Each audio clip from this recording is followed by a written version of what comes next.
Good morning, friends, and welcome. This lodge, as well as many others all around the world, meets on Sundays. We have a program that is presented by a student discussing a particular topic every Sunday at 11 a.m.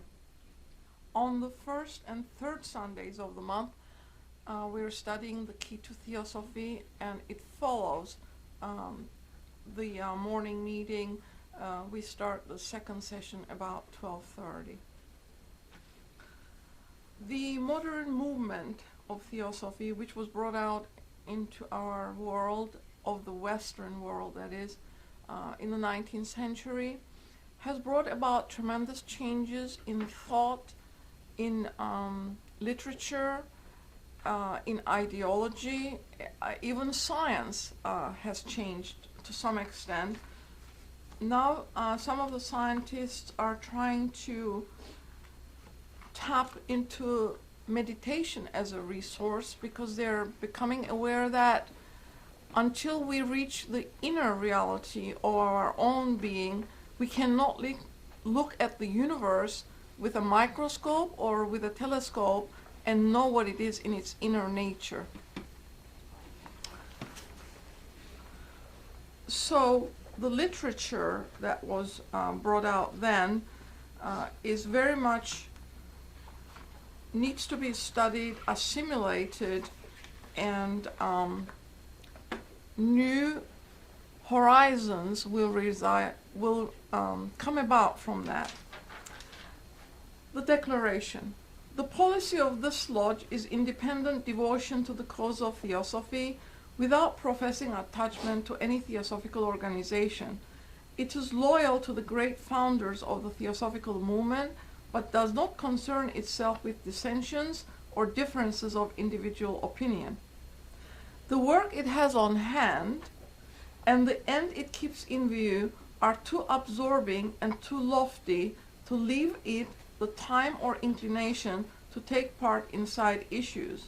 That work and that end is the dissemination of the fundamental principles of the philosophy of Theosophy and the exemplification in practice of those principles through a truer realization of the self, a profounder conviction of universal brotherhood.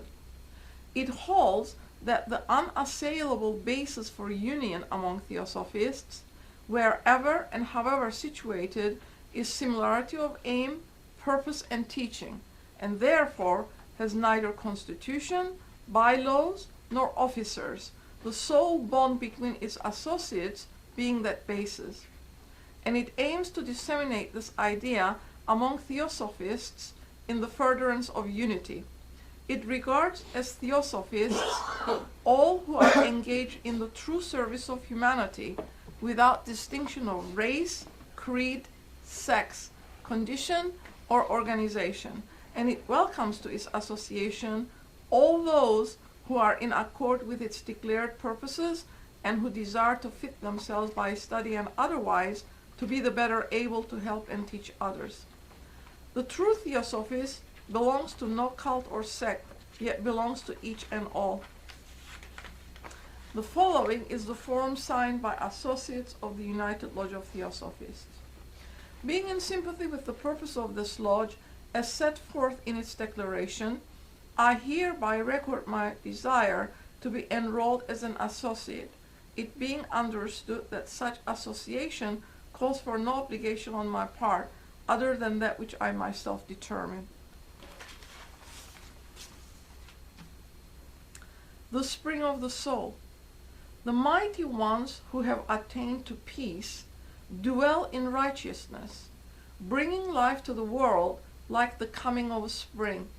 They, who have themselves crossed the dread sea of passional life, aid others to cross it through compassion that seeks no return.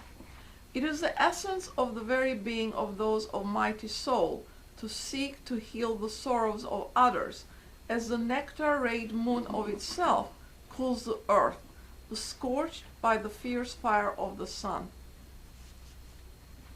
Sankaracharya's crest jewel of wisdom.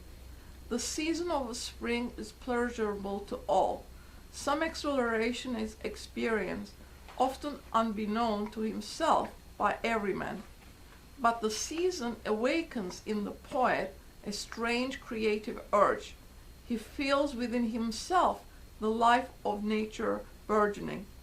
The mystic also experiences the magic of the season.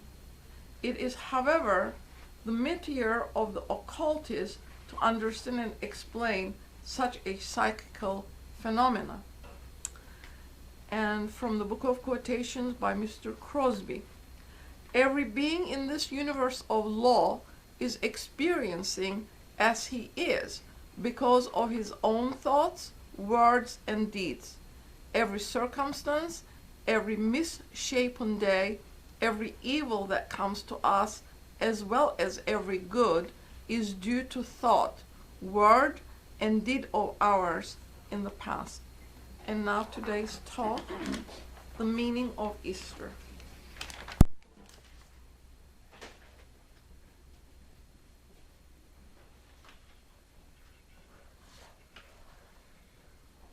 Morning, friends.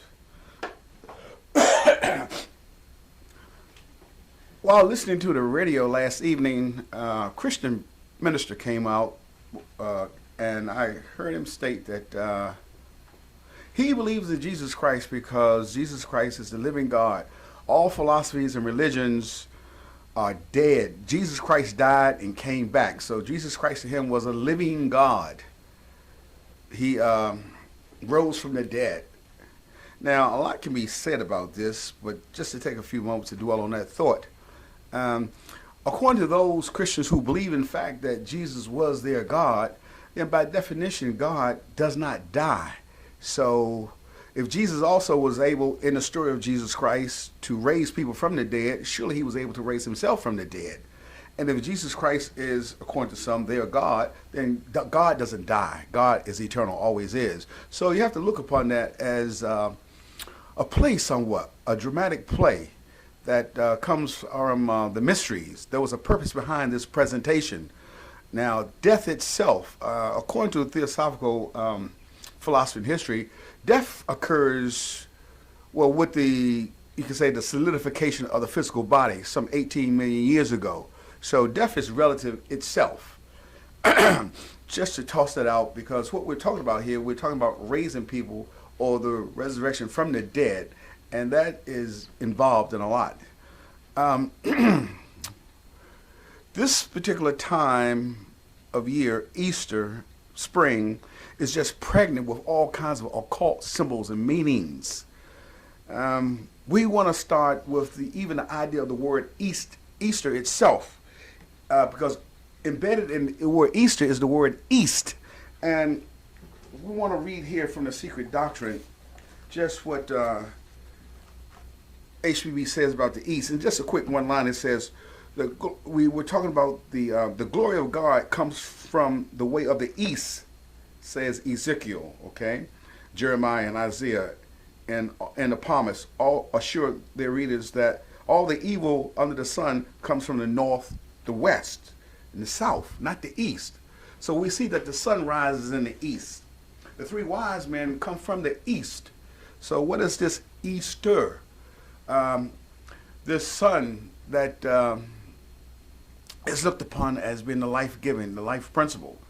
So just to set the stage about symbolism again. And we find also that one color that's associated with Easter primarily is the color yellow. You know, we talk about sunshine. The first, according to theosophical history, the first race that solidified the third root race was the yellow race. Okay? And gold, the golden egg that's spoken of, you know, gold is associated with solidified sunshine. So gold is everlasting. It's valuable. It's immeasurable. You know. So we see yellow here, and predominantly among the colors that that abound this time of year as well. And then the egg itself. So we have to deal with the symbolism before we get to the substance of the talk per se. And on page 359 of the Gita, It says, the mundane egg. Whence this universal symbol? The egg was incorporated as a sacred sign in the cosmogony of every people on the earth, okay, and was revered both on account of its form and its inner mystery. It says here, from the earliest mental conceptions of man, it was known as that which represented most successfully the origin and secret of being. The secret teachers explain the reason for this reverence by the symbolism of the prehistoric races. The first cause had no name in the beginnings. Later it was pictured in the fancy of thinkers as an ever invisible, mysterious bird that dropped an egg into chaos, which egg becomes the universe. He becomes the swan of eternity who lays at the beginning of each Mahavantara a golden egg. It typifies the great circle or zero, itself a symbol of the universe and its spherical bodies. So, from that high metaphysical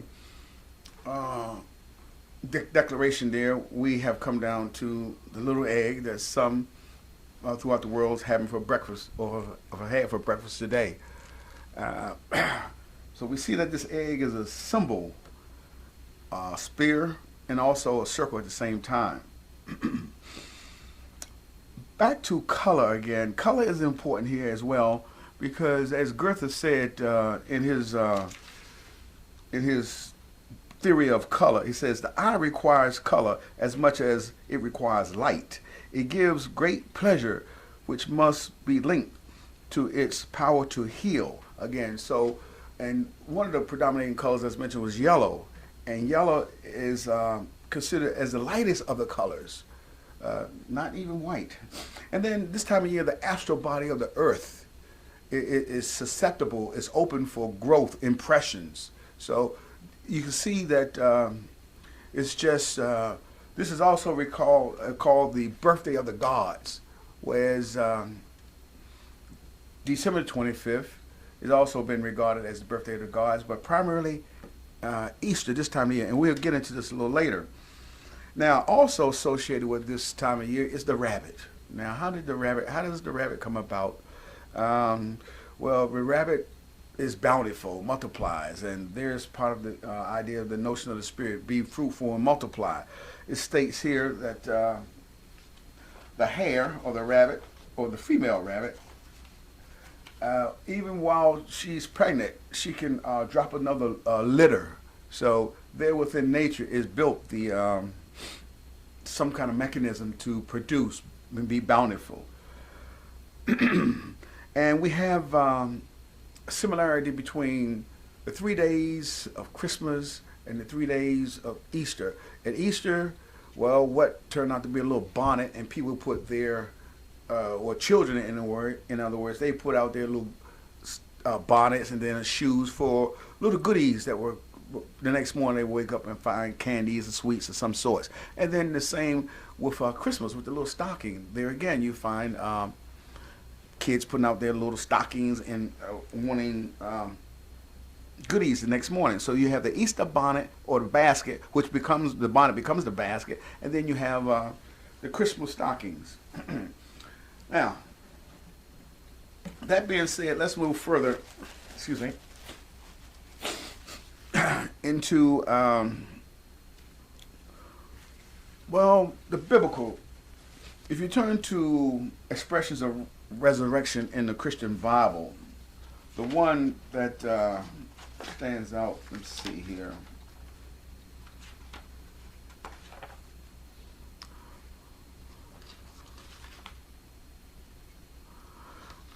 In Ecclesiastes, the first book, the Bible's first book of Ecclesiastes, this is Paul speaking. The body returns to dust, but the soul to God. Likewise, Paul states in 1 Corinthians chapter 15, verse 35, some will say, how are the dead raised up, and with what body do they come?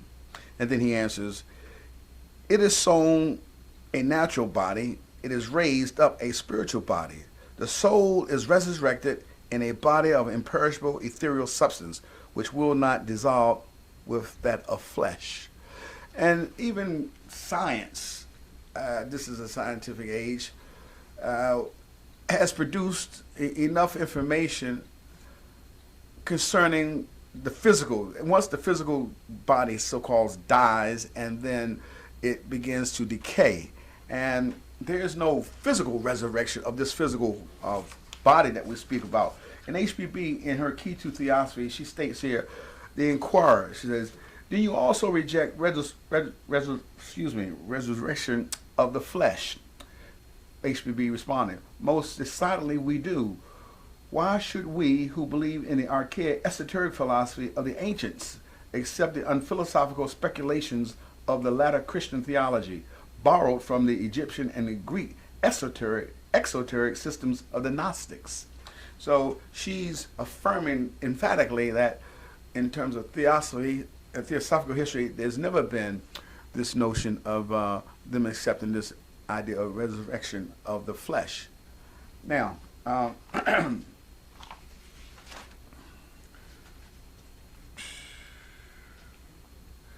we want to get into what she states about the, and this is from her works, the esoteric character of the gospel.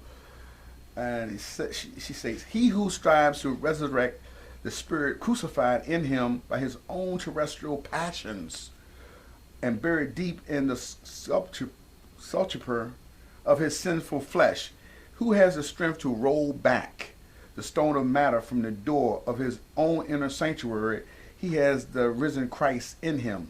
The Son of Man is no child of the bondswoman of flesh, but verily the free woman of spirit. In that a lot of symbolism is brought forth in the idea that you have this time of year, the bear coming from hibernation, the chirpings of the birds, the butterfly coming from the cocoon, and then the egg, the babe, pecking away at the outer shell to breathe the terrestrial air.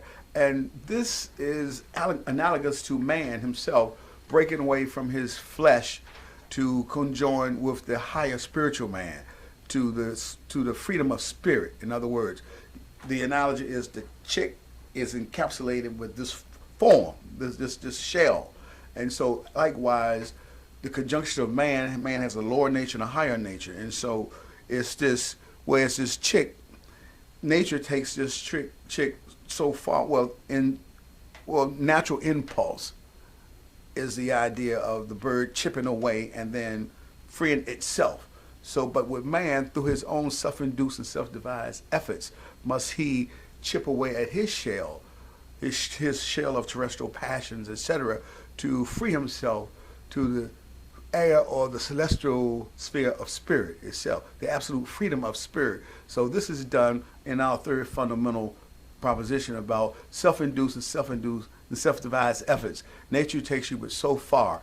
And so this gets to the idea that for an individual to think that another person has died for them, this vicarious atonement, the taking away of your sins, another has done this, is a tragic mistake. And this is one thing that the church has done, or not just the church, but anyone who comes forth who takes this allegory of this resurrection of Jesus Christ and say that he did this, he died for our sins.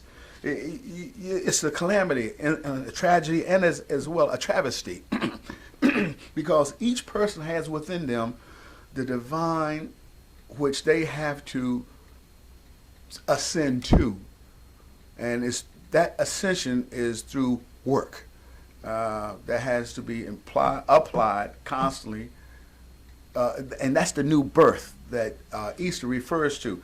And now to specifically deal with Easter itself, why this time of the year, as the first speaker stated, that this time of the year, all nature is just pregnated with the upward swing, the birthday of the gods, and since you have an abundance of color, you have psychological impressions are made upon the astral light. And then here, it states here, let's say, Solar symbolism can be used to depict the path of the divine soul. As all life starts with conception in mind, later to be physically manifested, so the soul that is to be the God of the human being is conceived in the divine mind at the station on the zodiac marking the date June 1st. This is the top of the celestial arc where mind is most completely detached from matter, meditating in all its purity. Descending from June, the soul reaches on September 21st the point where its direction becomes straight downward. The soul crosses the line of separation between spirit and matter and becomes incarnated in a material body. Okay, it is the soul's immersion in body and its equilibration that that brings consciousness to function. Sorry about that. Okay. Then on past September, like the seed sown in the soil, the soul sinks deeper and deeper into matter. It descends downward through October, November, and December, path of the sun, until it stands at the nadir of its descent on December 21st. Okay? On December 21st, the soul has reached the turning point, at which the energies that were stored potentially in the seed form will feel the first touch of quickening power and begin to stir into activity. At the winter solstice of the cycle, the process of evolution of the spirit into matter comes to a standstill.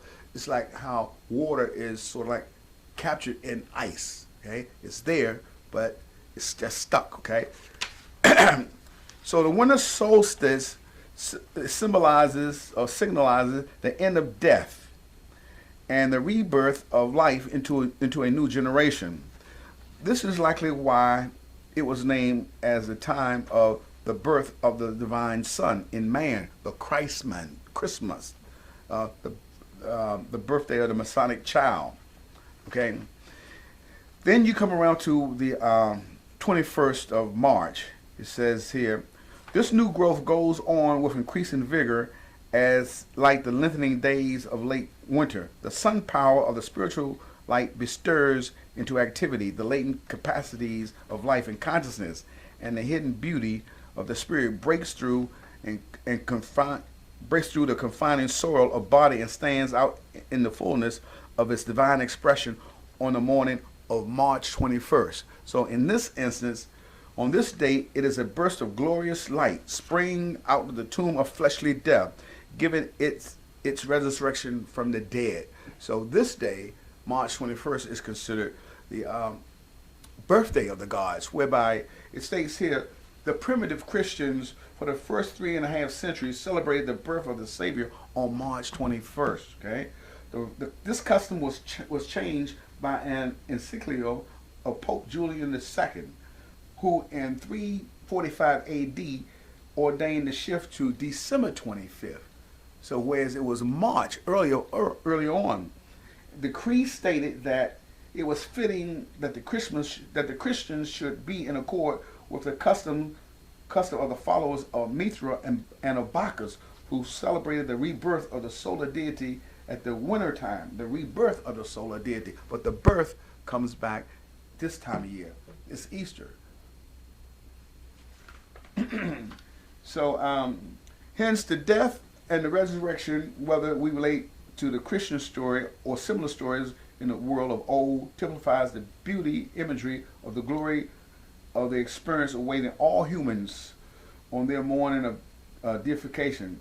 It should impress on all minds that the body, though subject to decay and death, gives birth to the soul's innate possibilities. It's just like the butterfly, who at first was a moth, and the moth dies off and this beautiful creature springs forth. So that in a nutshell is the symbolism of Easter. So with that, we want to close and open it up for comments, questions, suggestions, etc.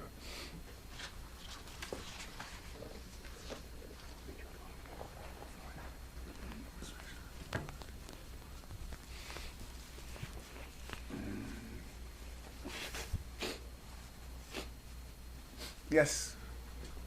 So then,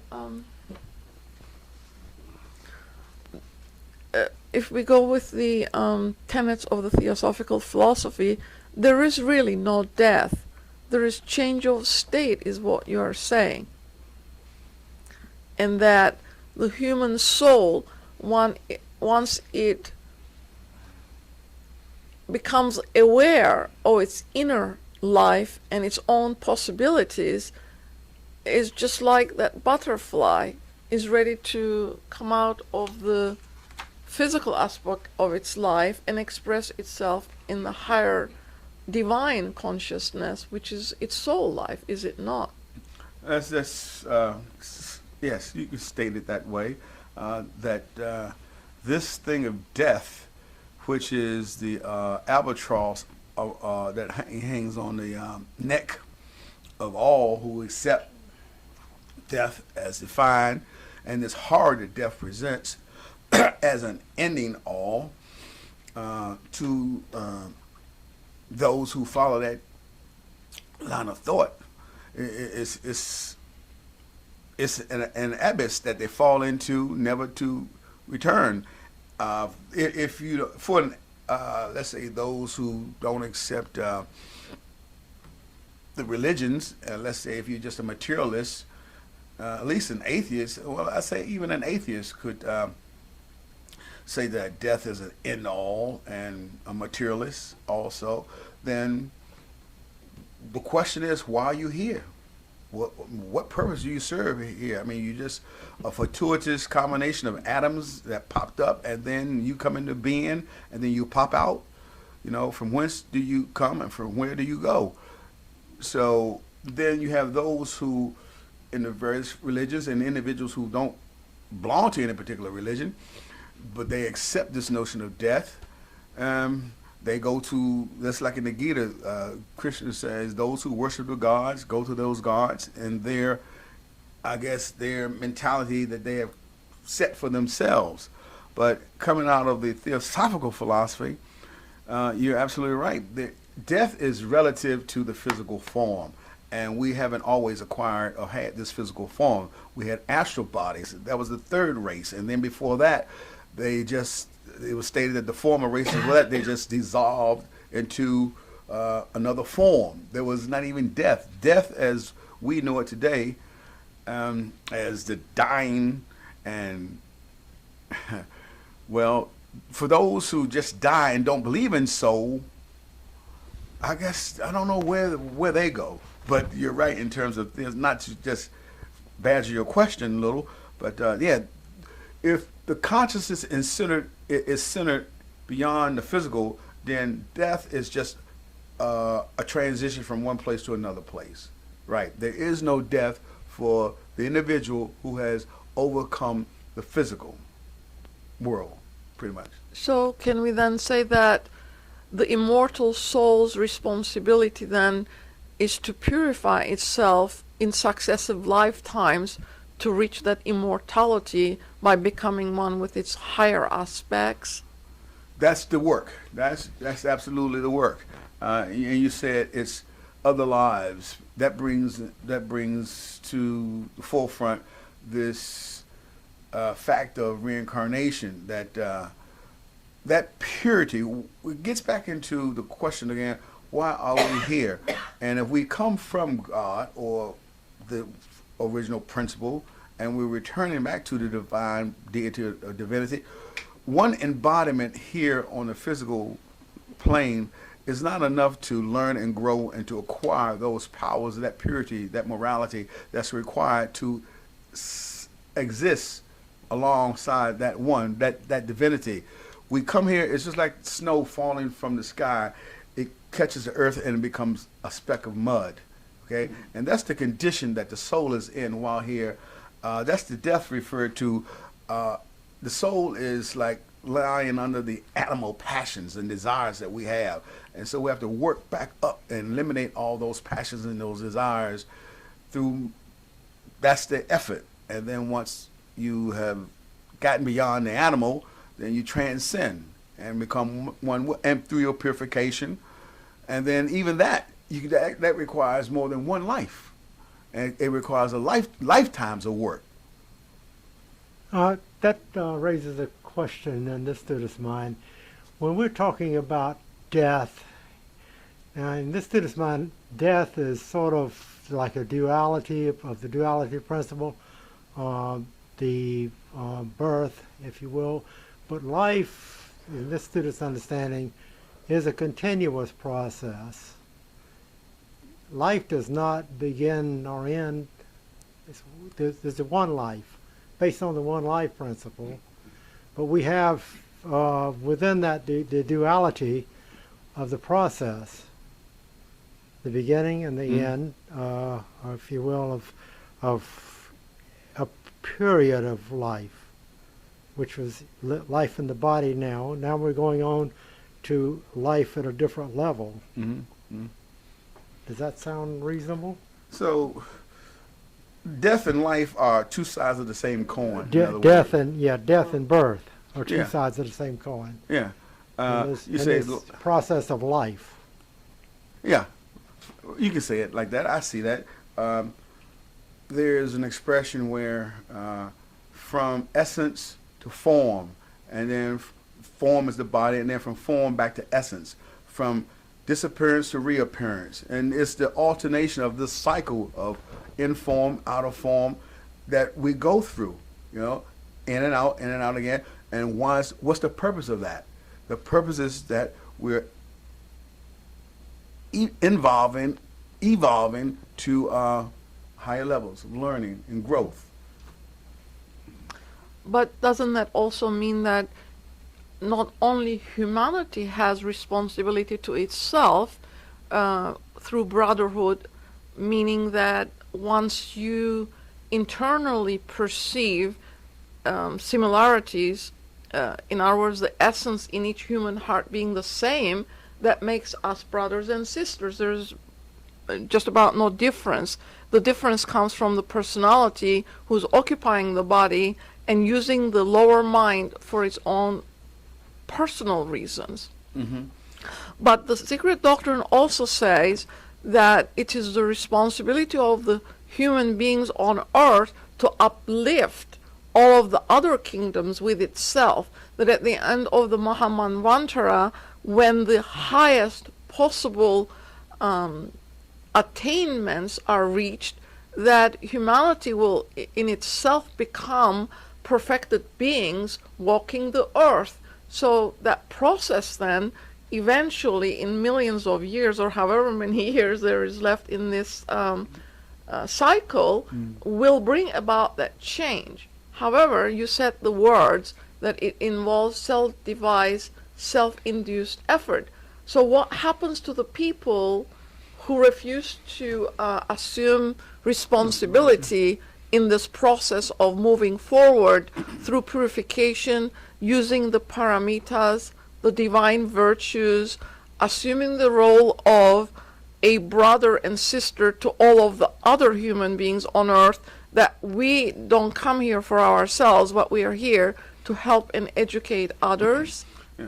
Well, to answer your question, what happens to those individuals? Well, they stay back. It's just like in school. You're in a certain grade and you don't pass the grade. So you have to repeat that grade. You're retarded somewhat. And you're absolutely right in that we're all here. It's your philosophical outlook and psychological outlook on life itself. If you see that there's but one life, but many forms of life, and not just human beings, but the life that's in the mineral kingdom, the plant kingdom, the animal kingdom, the celestial kingdom, is all life and is all embodiments at certain degrees. Okay, the electrons that's there, you have electrons in your form as well. So it's the cosmic outlook of unity of all, and then comes the statement, you're here for the sake of others, not just for yourself. And that position taken that you're just here for you, it states that one could acquire high positions in growth, but you come to a point where you decide, the individual decides whether or not you just want to go that way, accept your reward for your growth and development, and cut yourself off from mankind forever. That's called the Prakya Buddha, the selfish one, and you're allowed to go that way. And then you have those who renounce this reward of nirvana, who come back and suffer and take on the woes of humanity. So those who go forward and with the idea or notion that for the sake of others do I do this, or for the sake of others I renounce this reward, they come back and they help others. And that's their duty through eons and eons of time. Those others, they go to that state of bliss for a certain period of time, but then they too have to come back and start at some point. So these great ones you're talking about, and you mentioned that there's a popular belief in Christianity, at least, that Jesus died for our sins, etc., etc. When Jesus himself is quoted as saying, "You can do greater things than I," which suggests to this student that we're all here for our own development as well as, or I say, well, while we're developing, we can't help ourselves without helping others. So it's a dual purpose here, to help others while we're bringing up ourselves, but focusing, we lose ourselves, if you will, as we are in service to others. Mm-hmm. So essentially that's what it says. We all have this potential within us. Yeah. And we're just at various states of development. Hold for a moment. Yes, just to respond to that. And that is a result, again, of this notion, it's a very pernicious document that someone else died for your sins. And that's the burden that befalls those who accept that. And you're walking in darkness. You're like what's the expression? You're like a blind man in a dark room looking for a black cat that's not there. You're in so much darkness. And that gets back to the priest again, be they whoever from east and west, all these religions, if they have put themselves in position that you have to come through another person instead of going within yourself and finding the divinity within you, that leaves humanity in the clutches of those who perpetuate that particular doctrine. And they have to answer for that themselves, as well as the individual, because it's the individual's karma, because each person has a mind to choose and a soul and is of spirit. So that's something that those who do see the light, they come back and in their attempts to share that light with those, to wake people up, to let them see and search within themselves another view, another way. Yeah. But in this philosophy that was presented in the 1900s by the masters of wisdom, there is no such thing as sin, because we all make errors every single day, probably, as we are learning our lessons. But HPB says that disharmonizing the environment has to be restored to its original harmony. So nature provides opportunity for us learners so that we can bring about harmony again into the universe and pay our debt, because no one else has made those choices that I have made. I'm responsible for my actions. No one else can take my environment, my circumstances, and make a better situation out of it. It's my responsibility to do so. Absolutely, because you're saying about sin, and that's this notion within the Christian world of original sin, whereas under Islam, they don't accept original sin. So there again, the work of the priest throughout whatever religions you fall under, you have to work through their dogma, their ritual, because all these teachers, pretty much, they say that divinity is within. And since I did mention Muhammad, he says that divinity is so near to you, it's closer than your jugular vein. So it's there, but again, not knowing our true nature, not knowing who we are. And and this question of sin, or this notion of sin, sin, sin, and we've accepted that we're just sinful creatures, that we cannot do any better. They got us, you know. We've been well. No, I'm saying not us, but they got humanity.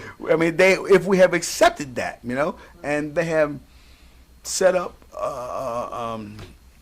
something, whatever it is, this is system, which perpetuates itself because you're born into it, and then your grandkids are born into it, and then you accept blindly what mom and pa tells you. You don't question. And if you're not a self-renegade or rebel or some sort of person that rejects these notions, then you're in the box. You're in that box, self-constructed box. Just a comment too. Hinduism seems to be been infected by that idea too, that you can't become perfected yourself. You've got to, you know, you're here to have fun and all that stuff. This one student came in and he was a Hindu, and he was talking about that. That was a little bit surprising to this student. Well, yeah, that's also, well, yeah, because superstition has crept into all that. Yeah. And being a Hindu, he should be aware of reincarnation and also karma. But there again, you have those who don't follow their tenets, and as a result, this is Kali Yuga, and things are all perverted, inverted. I say mixed, and we're perverted, we're paralyzed, we're poisoned in terms of our beliefs, notions as to who we are, and so there's always a great task before us, and those who decide to fit themselves to be better able to help and teach others, they are needed to join this movement, to carry on as best as we can this notion that the masters saw fit to bring this body of knowledge and to keep this body of knowledge into the world. Yeah. But this student is a little bit surprised that our times, HPB says, are casual and materialistic, that this is not a spiritual era, that we need to bring it in. So it falls on the students themselves to become exemplars of the philosophy and actually live the life to show the others that it is possible to do so. So how is it that the ancients were so wise and they knew the sphericity of the earth, the planetary chain, the zodiac and its meaning? Because when you look around the world, the pyramids, the tombs of prominent kings, the mounds in Americas, the structures that are similar to the Egyptians in South America. So we see the evidence that they knew a lot more than we did, but that their knowledge was sacred and was kept secret. So now a piece of that knowledge has been brought out and recorded in the books that HPB wrote for all of humanity. All we have to do is just study it, learn it, promulgate it, and bring that new age in, which I think is already here, because you can see signs of spiritual growth all over the world where people are gathering together to help one another and move society forward towards speech freedom of speech, because I think that's the first criteria, she says, one has to have, is freedom of speech and freedom of thought. Well, you said a lot there. The ancients were certainly not ignorant at all. It's just the opposite.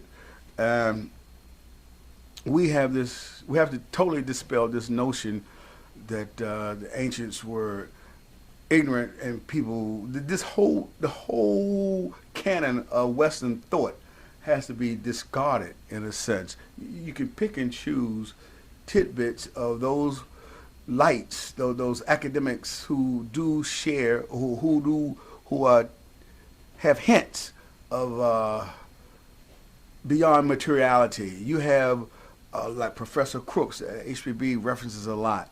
They're those professors, but those dons that sit in Oxford and American academics who say that this is the right way, you know, across the board. You have Einstein, and then mathematicians, and Kant in philosophy. Those individuals in literature who inspire the human being, they bring out the innate otherness of the human being other than just the intellectual. There are signs there that totally, if you look into their works, they show that man just didn't descend from some ape and came out of a cave. You know, you look at Egyptians, the architecture and the archaeology go back thousands and thousands of years.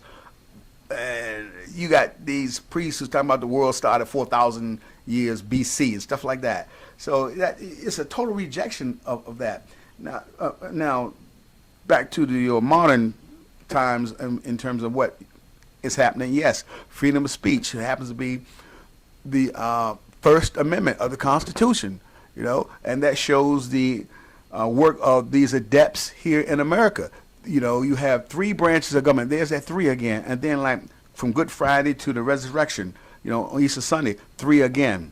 So, and then the 3 in the Christmas idea. So that shows mathematics here again, and then Plato talks about the deity geometricizes and all that. So the adepts coming here to this land with the hope that people will have freedom of expression, freedom of worship, because in Europe they were boxed in, cribbed in, caged in, and all sort of things. The old world versus the new world. So here, seeds are planted on fertile soil for this kind of thought. And you do have people, young people, questioning, examining. You have the millennials.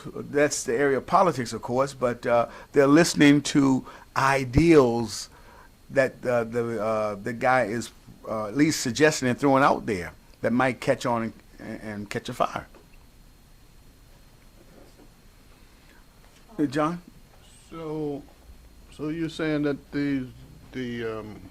what the archaeologists have found, Homo erectus, Neanderthals, Homo sapiens being 30,000 years old or 60,000 years old,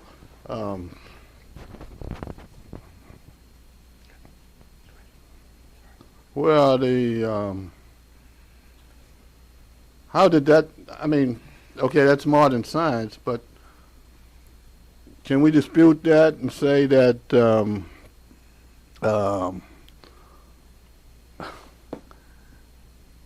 where is the truth in all of that if you and I are from, say, 60,000 years ago?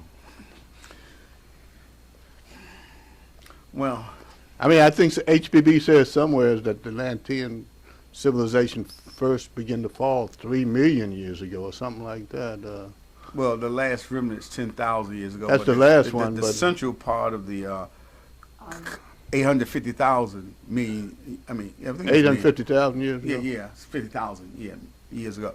But the key that the anthropologists and the archaeologists have to look towards or look for is in the astral, on the astral plane. And because science, there are breakthrough electromagnetism, things like that, and ether and all that. They're breaking through and transcending just matter, okay? And this notion, what has to happen from this student's perspective, the astral body has to become a reality, and Atlantis has to become a reality. Those two A's right there, I think, will kick the bottom out of academia and science, and give room and breadth and depth for research into how far we've been on, how long we've been on this planet. All right, because they're looking for something physical, which is on an astral plane. Okay, that we didn't come from the ape. The ape came from us. In other words. But the secret doctrine at its beginning, when it is setting the stage, as you say it, makes it clear that there were different races all around the globe. And she says that even though at the beginning of the Manvantara, 7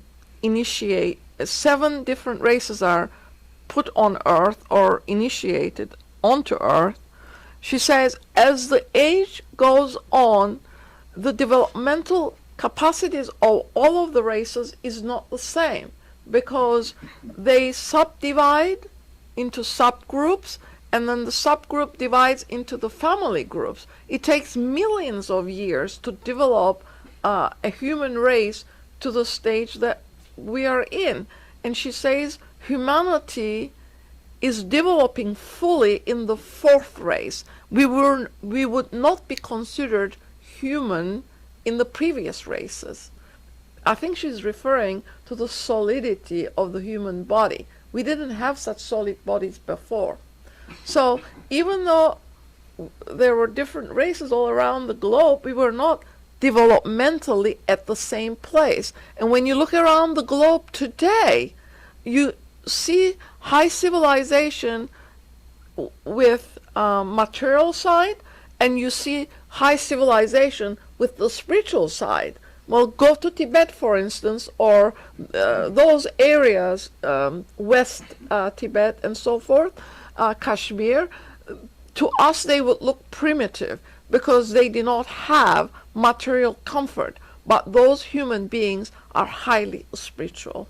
She says some are living their spiritual golden age, and the other side is living the iron age. She's referring obviously to the West, where power, money, social status has become such a tremendous obstacle to humanity's growth forward. Yeah. That's both what you and John have presented there, subjects to be dealt with at later times. Both are vast, but they're connected because you're talking about now the humanity, mankind on Earth, and mankind just didn't spring from a single pair of Adam and Eve. Adam and Eve represents a race of mankind, okay, or humanity. And humanity, as you said, is varied. You know, they say it appeared on 7 zones. Anyway, our time is up. Thank you for attending. Come again. Keep coming back. And next week's talk, April 3rd, Evolution from Universals Downward. Our next outreach program, we had one yesterday, will be one the end of next month, April 30, 2 o'clock at the Silver Spring Library. Thank you for joining us.